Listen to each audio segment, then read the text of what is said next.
सर्वसामान्यांच्या हक्काचा आवाज जागर जनस्थान।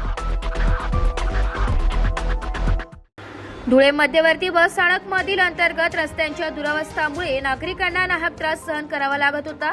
तेथील खड्डे व धुळीमुळे नागरिकांचे आरोग्य धोक्यात येत होते। रोज छोटे मोठे अपघात घडत होते। त्यामुळे धुळे मध्यवर्ती बस स्थानकाच्या अंतर्गत कॉन्क्रीट रस्त्यांसह नूतनीकरणासाठी निधीची मागणी शिवसेना जिल्हा प्रमुख मनोज मोरे यांनी महाराष्ट्राचे लाडके उपमुख्यमंत्री व शिवसेनेचे मुख्य नेते माननीय एकनाथरावजी शिंदे साहेब यांच्याकडे करण्यात आली।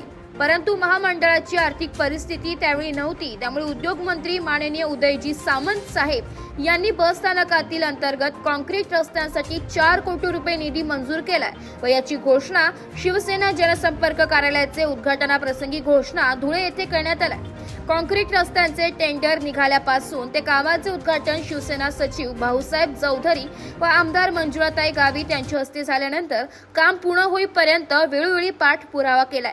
आज दर्जेदार रस्त्यांच्या कामाचे उद्घाटन व लोकार्पण आमदार चंद्रकांतजी रघुवंशी यांच्या हस्ते करण्यात आले। यावेळी फटाक्यांची आतिषबाजी करून आनंद व्यक्त करण्यात आलाय। जागर जनस्थानसाठी प्रतिनिधी रूपक बिरारी, धुळे। शिवसेनेच्या माध्यमातून बस स्टँड या परिसरामध्ये केलेल्या कॉन्क्रिटीकरणाचा लोकार्पण सोहळा आयोजित करण्यात आला होता। आम्ही सगळ्याच पदाधिकाऱ्यांनी जनतेच्या हितासाठी उद्योग मंत्री व आमचे नेते उदय सावंत साहेब यांना आग्रह धरला होता की MIDCच्या माध्यमातून धुळे बसस्टँडच्या एरियामध्ये एवढे खड्डे होते की ज्याचा प्रश्न नाही आणि अशा वेळेला एकनाथ शिंदे साहेबांनी त्यांना आदेश दिले की कुठल्याही परिस्थितीत धुळ्यामध्ये निधी मंजूर करा आणि बसस्टँडची कामं घ्या। मला वाटतं धुळे जिल्ह्यातली 2-4 बसस्टँडची कामं त्यांनी त्यांच्या मार्गदर्शनाखाली या निधीतून मंजूर करून दिली होती।